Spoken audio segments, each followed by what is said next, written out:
Hey everyone, welcome to my channel. நான் உங்கள் ராகுல். இன்றைக்கி எதை பற்றி பார்க்க போகிறோன்னா, இப்போ தமிழ் டப்பிங்கில் நெட்ஃப்ளிக்ஸில் ரிலீஸ் ஆகிருக்க வெட்னஸ்டே சீசன் 2 பற்றி பார்க்க போகிறோம். இப்போதைக்கு வந்து சீசன் 2 வந்து மொதல் வால்யூமில் 4 எபிசோட்ஸ் மட்டும் விட்டுருக்காங்க. இந்த 4 எபிசோட்ஸோட கதை என்னன்னு பார்த்தீங்கன்னா வந்து, சீசன் 1 எல்லா ப்ராப்ளம்த்தையும் சால்வ் பண்ணிவிட்டு சம்மர் வெக்கேஷனுக்காண்டி வெட்னஸ்டே வீட்டுக்கு போகிறா, அதோட முடிச்சிருப்பாங்க. அதே மாதிரி செகண்ட் சீசன் எப்படி ஆரம்பிக்கிறாங்கன்னா, சம்மர் வெக்கேஷன் முடிஞ்சு நெவர்மோருக்கு மறுபடியும் வெட்னஸ்டே வரா. அதுவும் இந்த தடவை ஃபேமிலியோட வரா. கூட வந்து அவன் தம்பியும் புதுசாக ஜாயின் பண்ணுறதுக்கு கூட்டிகிட்டு வரா.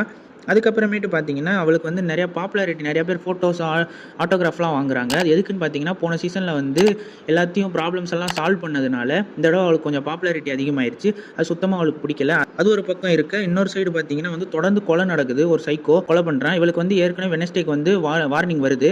காக்கங்க கூட்டம் வந்து நிறையா கொலை பண்ணவும் இவளுக்கும் வந்து என்ன பண்ணுறதுன்னு தெரியல.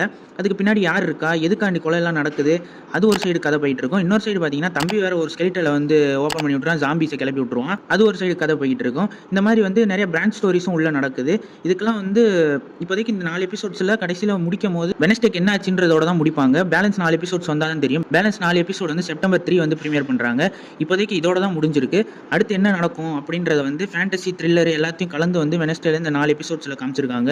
ஒவ்வொரு எபிசோட்ஸும் வந்து 1 hour டியூரேஷனில் நடக்குது. இதை வந்து சிங்கிள் சிட்டிங்கில் உட்காந்து பார்க்கலாம். எனக்கு இந்த எபிசோட்ஸ் நல்லா இருந்துச்சு. உங்களுக்கு இந்த சீசன் 2 எப்படி இருக்குன்றத வந்து கமெண்ட் பாக்ஸில் கமெண்ட் பண்ணுங்கள். இதே மாதிரி நெக்ஸ்ட் ரிவ்யூவில் பார்ப்போம். Stay peace, stay safe.